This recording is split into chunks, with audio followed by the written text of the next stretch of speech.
గుండెల మీద చెయ్యేసుకుని నిజాయితీగా కామెంట్ చేయండి. 2024లో జరిగేటువంటి ఎన్నికల విషయంలో, వాటి ఫలితాల విషయంలో, ఈవీఎంల విషయంలో, ఎన్నికల నిర్వహణ విషయంలో ఆంధ్రప్రదేశ్ ప్రజలకి అనుమానాలు ఉన్నాయి, అనుమానాలు లేవు. ఈ రెండిట్లో ఒక్కటి కామెంట్ చేయండి. ఈ వీడియో కామెంట్స్ కేంద్ర ఎన్నికల సంఘం వద్దకు వెళ్తే అక్కడ తెలుగు వాళ్ళు ఉన్నారు, వాళ్ళకి చూపిస్తారు. అలాగే లోకల్ ఆంధ్రప్రదేశ్ ఎన్నికల సంఘం వద్దకు కూడా వెళ్తాయి. సో ప్రతి ఒక్కళ్ళు మిస్ అవ్వకుండా 2024లో జరిగేటువంటి ఎన్నికల విషయంలో అనుమానాలు ఉన్నాయి, ఏం అనుమానాలు లేవు, ఏపీ ప్రజలు ఏమనుకుంటున్నారు అనేది ఈ కామెంట్ సెక్షన్ ఓపెన్ చేయగానే అర్థమైపోవాలి. కనీసం 1000 కామెంట్లు టార్గెట్.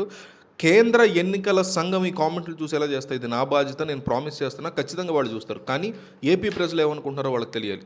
భారతదేశ ఎన్నికల ప్రక్రియ అనేది నిష్పక్షపాతంగా నడిపించాల్సినటువంటి బాధ్యత కేంద్ర ఎన్నికల సంఘం. నియామకాల మీద సుప్రీంకోర్టు సర్వోన్నత న్యాయస్థానం చేసినటువంటి వ్యాఖ్యలు దేశవ్యాప్తంగా ఇప్పుడు ఒక పెద్ద సంచలనం సృష్టిస్తున్నాయి. ఎన్నికల ప్రధాన కమిషనర్తో పాటు ఇతర కమిషనర్ యొక్క నియామక ప్రక్రియ ఎంతవరకు పారదర్శకంగా ఉంది అనే ప్రశ్న చాలా కాలంగా మనకు వినిపిస్తుంది.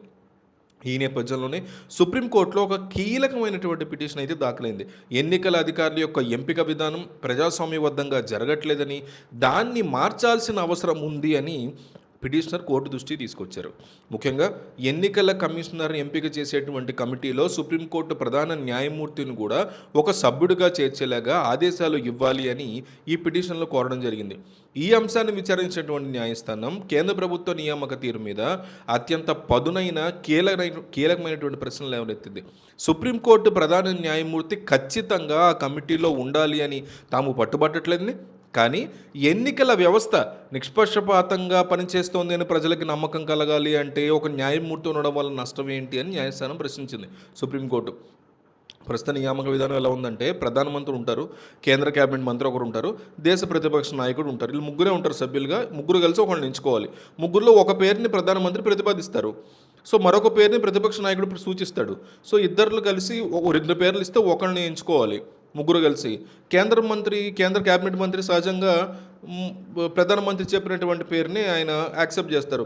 దీనివల్ల నియామక కమిటీలో అధికార పక్షానికి చెందినటువంటి వ్యక్తే ఎన్నికల కమిషనర్గా ఎన్నిక అయిపోయినటువంటి పరిస్థితి ఉంటుంది. ఈ పద్ధతి వల్ల ప్రతిపక్ష నాయకులు ఒక యునికి కేవలం అలంకారప్రాయంగా మారిపోతుందని, ఇంకో పక్క ఎన్నికల కమిషన్ నిర్వహించేటువంటి 2024 ఎంపీ ఎలక్షన్ కావచ్చు, ఆంధ్రప్రదేశ్ లాంటి ప్రాంతాల్లో ఎంపీ ఎలక్షన్ కావచ్చు, మొన్న తమిళనాడు, వెస్ట్ బెంగాల్, కేరళ ఇట్లాంటి ప్రాంతాల్లో జరిగిన ఎన్నికలు కావచ్చు, ఎన్నికల విషయంలో కానీ ఎస్ఐఆర్ స్పెషల్ ఇంటెన్సివ్ రివిజన్ వల్ల కానీ ప్రజల్లో రకరకాల అనుమానాలు ఉన్నప్పుడు ఎన్నికల కమిషన్ యొక్క ప్రధాన అధికారిని ఎన్నుకునేటువంటి నియామక ప్రక్రియ ఏదైతే ఉందో అది సరిగ్గా లేదు అంటూ సుప్రీంకోర్టు ఓపెన్గా మాట్లాడడం అనేది వైసీపీకి చాలా పెద్ద గుడ్ న్యూస్ అని. 2024 ఎన్నికల నుంచి ఇప్పుడు వరకు ఈవీఎంలు సరిగ్గా లేవని, ఎన్నికల ప్రక్రియ సరిగ్గా లేదని పోరాటం చేస్తున్న వైసీపీకి, జగన్కి ఇది ఒక బ్రహ్మాండమైన గుడ్ న్యూస్ అని విశ్లేషకులు అంటున్నారు.